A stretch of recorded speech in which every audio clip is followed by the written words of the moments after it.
ഈശോ മിശിഹായ്ക്ക് സ്തുതിയായിരിക്കട്ടെ. വിശുദ്ധ ലൂക്കായുടെ സുവിശേഷം 12-ാം അധ്യായത്തിൽ നിന്നുള്ള ചോദ്യങ്ങളും ഉത്തരങ്ങളും. ചോദ്യം 1. ആയിരക്കണക്കിന് ജനങ്ങൾ തിങ്ങിക്കൂടിയതെങ്ങിനെ? ഉത്തരം: പരസ്പരം ചവിട്ടേൽക്കത്തക്ക വിധം. ചോദ്യം 2. അവൻ ശിഷ്യരോട് പറയാൻ തുടങ്ങിയതെപ്പോൾ? ഉത്തരം: ജനങ്ങൾ തിങ്ങിക്കൂടിയപ്പോൾ. ചോദ്യം 3. അവൻ ശിഷ്യരോട് പറയുവാൻ തുടങ്ങിയതെന്ത്?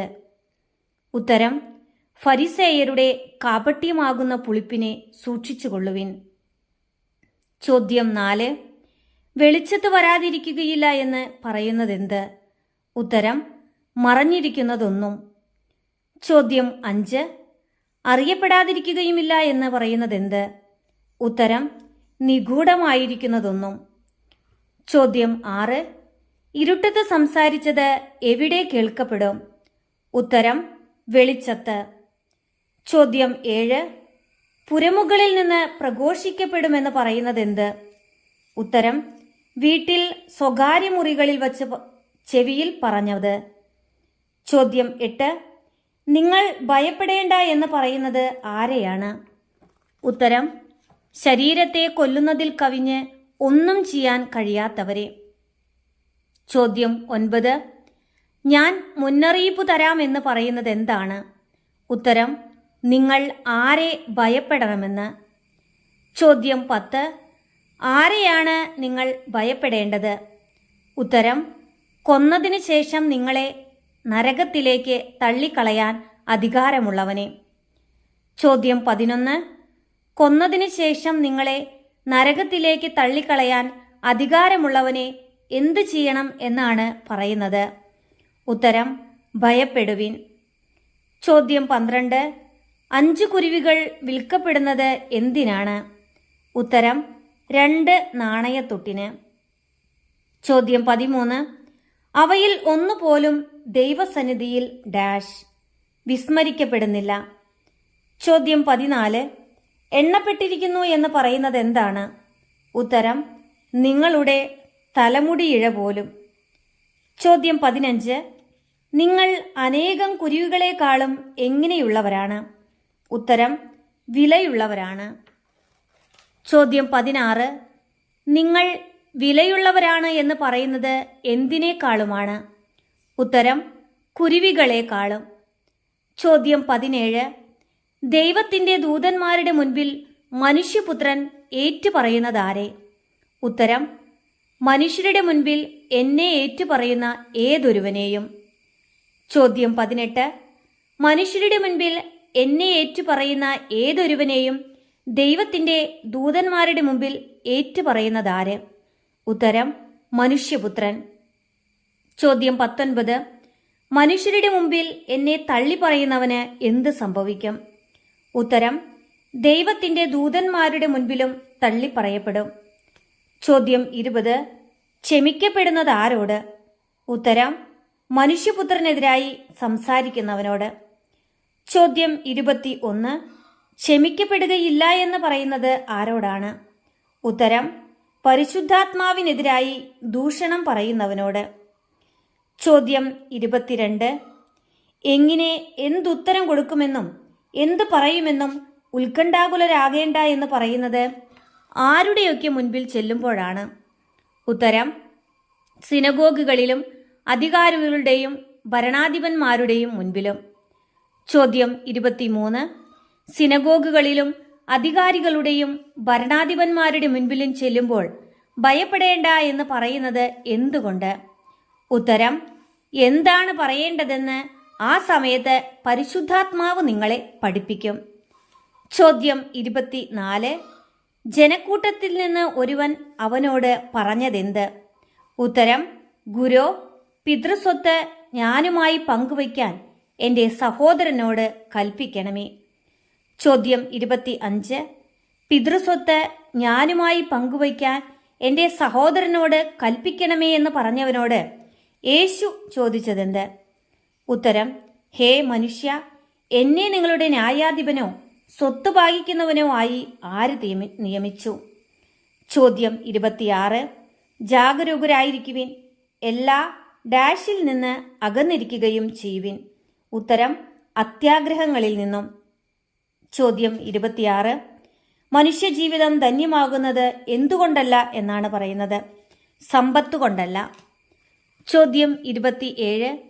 മനുഷ്യജീവിതം ധന്യമാകുന്നത് സമ്പത്ത് കൊണ്ടല്ല എന്നതിന് തെളിവായി പറഞ്ഞ ഉപമ എന്താണ്?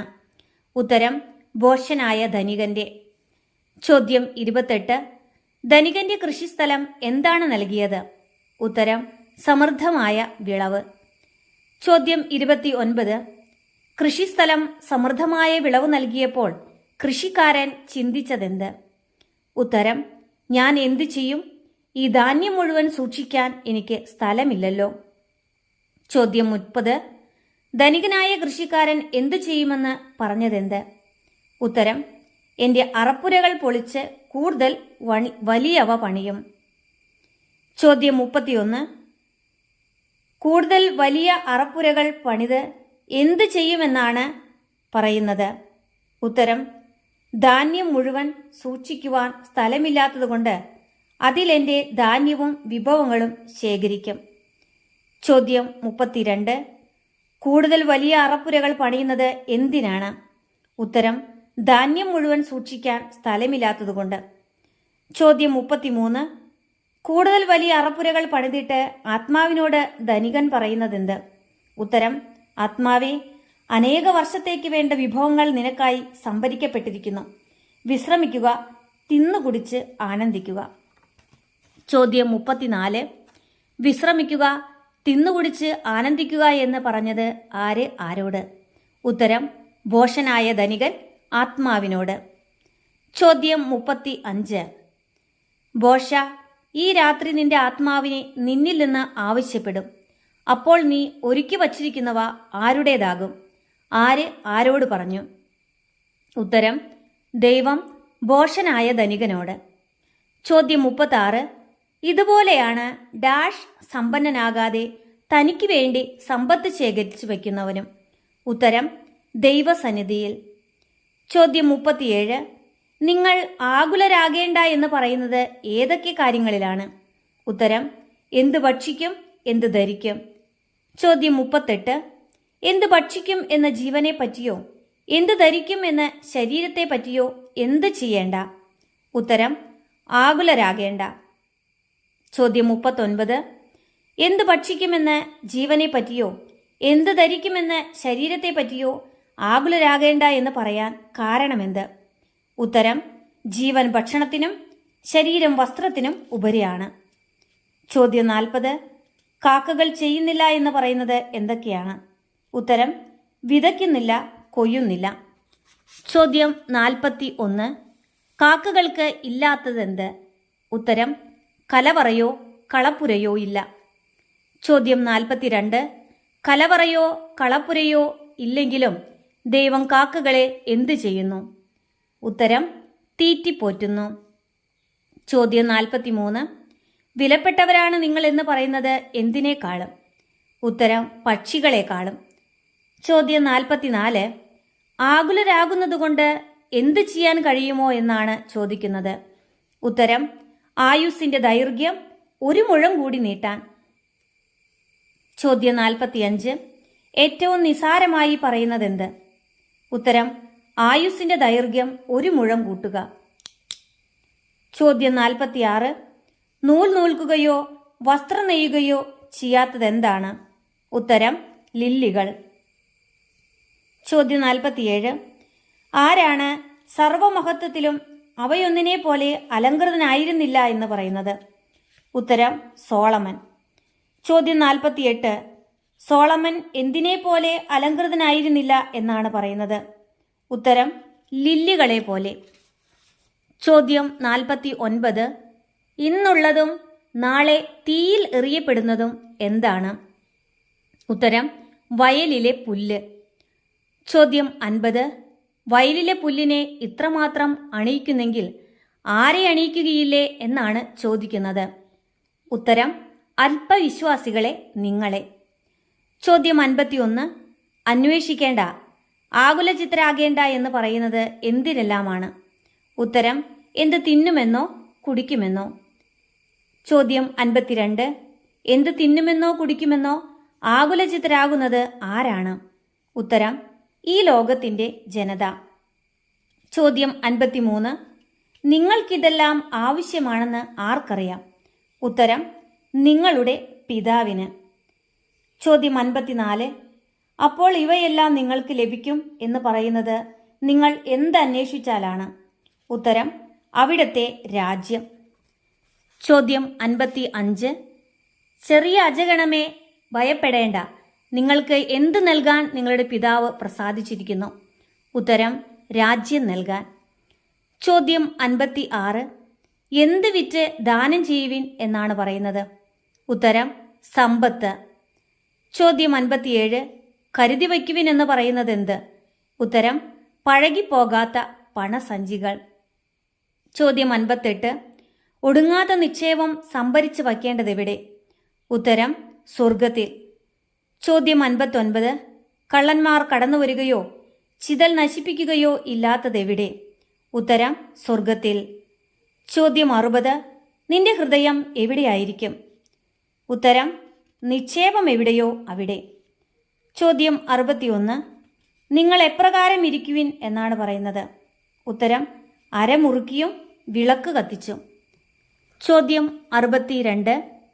യജമാനൻ എന്ത് കഴിഞ്ഞ് മടങ്ങി വന്ന് മുട്ടുന്ന ഉടനെ തുറന്നു കൊടുക്കുവാൻ കാത്തിരിക്കുവിൻ എന്നാണ് പറയുന്നത്? ഉത്തരം കല്യാണ വിരുന്ന്. ചോദ്യം 63. എങ്ങനെയുള്ള ഭൃത്യന്മാരാണ് ഭാഗ്യവാന്മാർ? ഉത്തരം യജമാനൻ വരുമ്പോൾ ഉണർന്നിരിക്കുന്നവരായി കാണുന്ന. ചോദ്യം 64. എങ്ങനെ കണ്ടാലാണ് ഭൃത്യന്മാർ ഭാഗ്യമുള്ളവരാകുന്നത്? ഉത്തരം ഒരുക്കമുള്ളവനായി. ചോദ്യം 65. അവൻ അരമുറുക്കി അവരെ ഭക്ഷണത്തിനിരുത്തുകയും അടുത്ത് ചെന്ന് അവരെ പരിചരിക്കുകയും ചെയ്യും. ആരെ? ഉത്തരം ഭൃത്യൻ യജമാനനെ. ചോദ്യം 66. യജമാനൻ രാത്രിയുടെ ഏതൊക്കെ യാമത്തിൽ വരാനാണ് സാധ്യത? ഉത്തരം 2-ാം യാമത്തിലോ 3-ാം യാമത്തിലോ. ചോദ്യം 67. തന്റെ വീട് കുത്തി തുറക്കാൻ അനുവദിക്കുമായിരുന്നില്ല എന്ന് പറയുന്നത് എന്തറിഞ്ഞിരുന്നെങ്കിലാണ്? ഉത്തരം കള്ളൻ ഏത് മണിക്കൂറിൽ വരുമെന്ന് ഗൃഹനായകൻ അറിഞ്ഞിരുന്നുവെങ്കിൽ. ചോദ്യം 68. എപ്പോഴാണ് മനുഷ്യപുത്രൻ വരുന്നത്? ഉത്തരം പ്രതീക്ഷിക്കാത്ത മണിക്കൂറിലാണ്. ചോദ്യം 69. നീ ഉപമ പറയുന്നത് ഞങ്ങൾക്ക് വേണ്ടിയോ എല്ലാവർക്കും വേണ്ടിയോ എന്ന് ചോദിച്ചതാര്? ഉത്തരം പത്രോസ്. ചോദ്യം 70. വീട്ടുജോലിക്കാർക്ക് യഥാസമയം ഭക്ഷണം കൊടുക്കേണ്ടതിന് യജമാനൻ ആരെയാണ് നിയമിച്ചിരിക്കുന്നത്? ഉത്തരം കാര്യസ്ഥനെ. ചോദ്യം 71. കാര്യസ്ഥൻ എങ്ങനെയുള്ളവരായിരിക്കണം? ഉത്തരം വിശ്വസ്തനും വിവേകിയും. ചോദ്യം 72. യജമാനൻ വരുമ്പോൾ ജോലിയിൽ വ്യാപൃതനായി കാണപ്പെടുന്ന ഭൃത്യനെ എന്തിനാണ് നിയമിക്കുക? ഉത്തരം അവൻ തന്റെ സകല സ്വത്തുക്കളുടെയും മേൽ അവനെ നിയമിക്കും. ചോദ്യം 73. യജമാനൻ വരാൻ വൈകുമെന്ന് കരുതി ദാസന്മാരെയും ദാസിമാരെയും അടിക്കുകയും തിന്നുകുടിച്ച് ഉന്മത്തനാവുകയും ചെയ്യുന്ന ഭൃത്യനെ യജമാനൻ വരുമ്പോൾ എന്തു ചെയ്യും? ഉത്തരം അവനെ ശിക്ഷിച്ച് അവന്റെ പങ്ക് അവിശ്വാസികളോടുകൂടെ ആക്കും.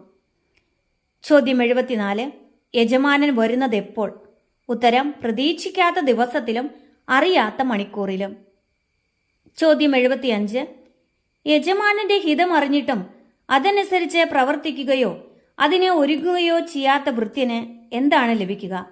ഉത്തരം കഠിനമായി പ്രഹരിക്കപ്പെടും. ചോദ്യം 76. ഒരുവൻ അറിയാതെ ശിക്ഷാർഹമായ തെറ്റ് ചെയ്താൽ എങ്ങനെയാണ് ശിക്ഷിക്കപ്പെടുക? ഉത്തരം അവൻ ലഘുവായേ പ്രഹരിക്കപ്പെടുകയുള്ളൂ. ചോദ്യം 77. അധികം ലഭിച്ചവനിൽ നിന്ന് ആവശ്യപ്പെടുന്നത് എന്ത്? ഉത്തരം അധികം. ചോദ്യം 78. അധികം ഏൽപ്പിക്കപ്പെട്ടവനോട് ചോദിക്കുന്നത് എന്ത്? ഉത്തരം അധികം ചോദിക്കും. ചോദ്യം 79. ഭൂമിയിൽ എന്തിനാണ് താൻ വന്നിരിക്കുന്നത് എന്നാണ് പറയുന്നത്? ഉത്തരം തീയിടാനാണ്. ചോദ്യം 80. അത് ഇതിനകം എന്ത് ചെയ്തിരുന്നെങ്കിൽ? എന്ത് ചെയ്തിരുന്നെങ്കിൽ? ഉത്തരം തീ കത്തിജ്വലിച്ചിരുന്നെങ്കിൽ. ചോദ്യം 81. അത് നിവൃത്തിയാകുവോളം ഞാൻ എത്ര ഞെരുങ്ങുന്നു. ഏത്? ഉത്തരം സ്നാനം സ്വീകരിക്കുവോളം. ചോദ്യം 82. ഞാൻ വന്നിരിക്കുന്നത് എന്തിനാണെന്നാണ് എന്ന് നിങ്ങൾ ചോദിക്കുന്നുവോ എന്നാണ് ചോദിക്കുന്നത്. ഉത്തരം സമാധാനം നൽകാനാണ്. ചോദ്യം 83. ഞാൻ എന്തിനാണ് വന്നിരിക്കുന്നത് എന്നാണ് പറയുന്നത്. ഉത്തരം ഭിന്നത നൽകാൻ. ചോദ്യം 84. ഒരു വീട്ടിൽ ഭിന്നിച്ചിരിക്കുന്ന എത്ര പേർ ഉണ്ടായിരിക്കും എന്നാണ് പറയുന്നത്. ഉത്തരം 5 പേർ. ചോദ്യം 85. ഒരു വീട്ടിലുള്ളവർ എങ്ങനെയൊക്കെയാണ് ഭിന്നിച്ചിരിക്കുന്നത്. ഉത്തരം 3 പേർ 2 പേർക്കെതിരായി, 2 പേർ 3 പേർക്കെതിരായി. ചോദ്യം 86. പിതാവ് തിരിയുന്നത് ആർക്കെതിരായി. ഉത്തരം പുത്രന്. ചോദ്യം 87. പുത്രൻ തിരിയുന്നത് ആർക്കെതിരായി. ഉത്തരം പിതാവിന്. ചോദ്യം 88. മകൾ ആർക്കെതിരായി തിരിയും.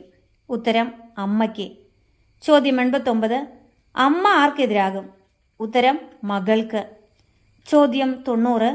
അമ്മായിയമ്മയും മരുമകളും എങ്ങനെയായിരിക്കും.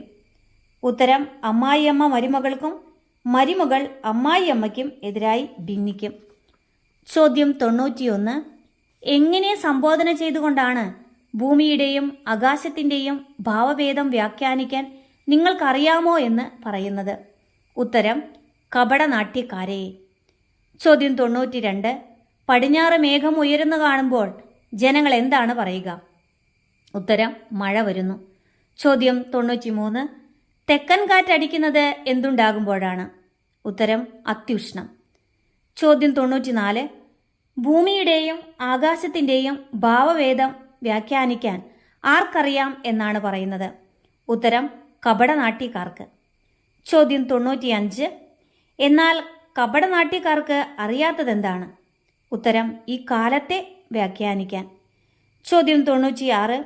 വഴിയിൽ വച്ച് തന്നെ രമ്യതപ്പെട്ടുകൊള്ളുക എന്ന് പറയുന്നത് ആരോടാണ്. ഉത്തരം നീ നിന്റെ ശത്രുവിനോടുകൂടെ അധികാരിയുടെ അടുത്തേക്ക് പോകുമ്പോൾ. ചോദ്യം 97. വഴിയിൽ വച്ച് തന്നെ ശത്രുവിനോട് രമ്യതപ്പെട്ടില്ലെങ്കിൽ എന്ത് സംഭവിക്കും. ഉത്തരം അവൻ നിന്നെ ന്യായാധിപന്റെ അടുത്തേക്ക് കൊണ്ടുപോവുകയും ന്യായാധിപൻ നിന്നെ കാരാഗൃഹപാലകനെ ഏൽപ്പിക്കുകയും അവൻ നിന്നെ തടവിലാക്കുകയും ചെയ്യും. ചോദ്യം 98. ന്യായാധിപൻ ഏൽപ്പിക്കപ്പെടുന്നത് ആരുടെ കയ്യിലാണ്. ഉത്തരം കാരാഗൃഹപാലകന്റെ. ചോദ്യം 99. കാരാഗൃഹപാലകൻ നിന്നെ എന്ത് ചെയ്യും. ഉത്തരം തടവിലാക്കും. ചോദ്യം 100. തടവിൽ നിന്ന് പുറത്തു വരികയില്ല എന്ന് പറയുന്നത് എപ്പോൾ വരെയാണ്. ഉത്തരം അവസാനത്തെ തുട്ടുവരെ കൊടുക്കാതെ.